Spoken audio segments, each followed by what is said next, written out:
we chose to do our speech on water purification methods. My name is Ashlyn. My name is Ashton. I'm Brody. And I'm Emmett. And before we begin, we just want to ask you a quick question. Has there ever been a time in your life where you've had to purify water for some reason, such as you were backpacking or camping? If so, tell us about it. So we chose this topic because of the millions of people around the world that don't have access to safe drinking water. And that amount is about 30% of people who live in countries with bad water. This nasty water can contain diseases such as diarrhea, cholera, dysentery, typhoid, and polio. Just under 1 million deaths are a result of bad water.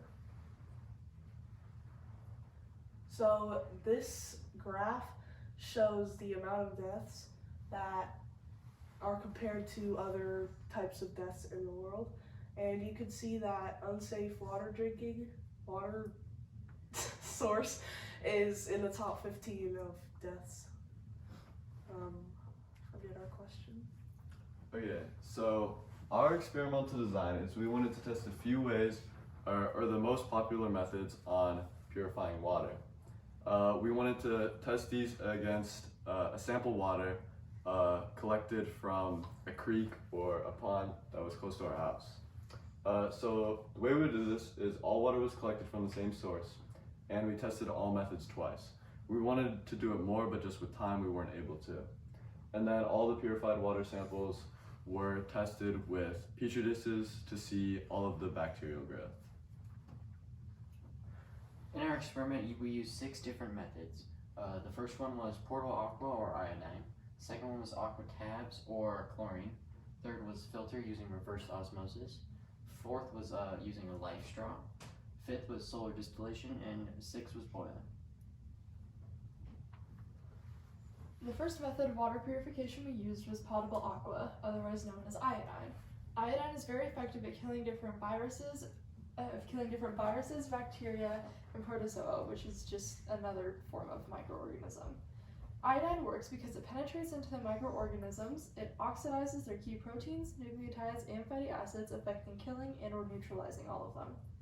Iodine is used in different pharmaceuticals and disinfectants. It's very common, and although it is extremely effective at killing viruses, it is harmful when it's taken in large doses. In order to use this method, we added 50 milliliters of our sample water from the creek to a test tube, and then we added the recommended dosage of iodine to it, which is about 120 milligrams, and then we just let it sit for 48 hours in the petri dish. The second method we used was aqua tabs or chlorine. Instead of iodine and how it mainly kills bacteria, this mainly targets dirt and debris like sediment, sand, or dirt in the sample, and it gets it to settle to the bottom, purifying the water. But it also kills the bacteria just like iodine. Similar to iodine, chlorine breaks the chemical bonds in everything, including dirt and debris, like I mentioned before. But also like iodine, it is very poisonous in large doses, which is why in many applications around the world, it is used in smaller dosages, like in pools, clothes, and paper. For our method, we used 50 milliliters of our sample water, added it to a test tube, and then added the recommended dosage of aqua tabs to it, and then left it for 48 hours to purify. So this is one of the filters that we used, and this filter contains the process of reverse osmosis. So it uses pressure to force the sample water through a semi-permeable membrane into the other side. The membrane has small pores that allow the water through, but not the sediment through, or the bacteria through. Osmosis is where water moves to highly concentrated points, but reverse osmosis is where water moves to less concentrated points. For our method, we added the sample of water to a bowl and then basically just pumped it through the filter into our test tube. We reset that, cleaned the filter, and then did that again. The fourth method of water purification we used in our experiment was the life straw. The life straw contains hollow fiber membrane technology, which is a series of fibers with a 0.02 micron wide pores in it. and these pores effectively filter out and trap the bacteria, diseases, any sediment or dirt in the sample, and traps it behind while allowing the water to pass through. And this is how it purifies the water. And for our method, we ran our sample water through life straw until we filled a 50 milliliter test tube twice. And then the fifth method we used was solar distillation. And this uses the heat from the sun to separate the fresh water from the contaminants. So how it does this is the heat causes the water to evaporate, and then this fresh water is then collected and used to drink. It almost replicates rain as the water evaporating and then rain producing clean water. And it is by far one of the cheapest and easiest methods to use around the world, and is utilized in third world countries. The way we did this was using a very simple and easy homemade solar distillation system. And this was done by having a large bowl filled with the sample water with a smaller jar inside.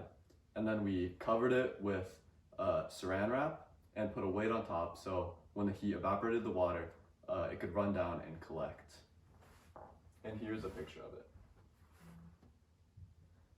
For our last method, we use boiling, and that's pretty obvious how it works, but the heat kills bacteria by denaturing the proteins that it needs to grow.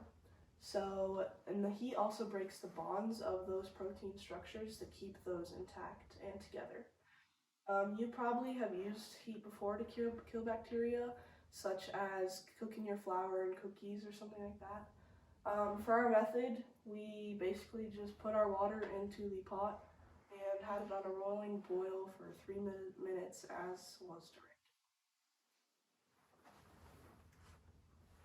So our group's hypothesis with this experiment was that the two chemical purifiers would work the most effectively, that being the chlorine and iodine. We hypothesized that these would work the best because they both break down the chemical bonds of bacteria, which breaks apart the bacteria and microorganisms from the inside, and is overall just the most, we figured that this would be the most efficient and effective method of purifying the water. This is also because it creates the harshest environment for said bacteria to live in, and is just overall the toughest for them to survive. And then regarding the results, as you can see here, this is the untreated control group, which was just the sample water, and there is a lot of bacterial growth.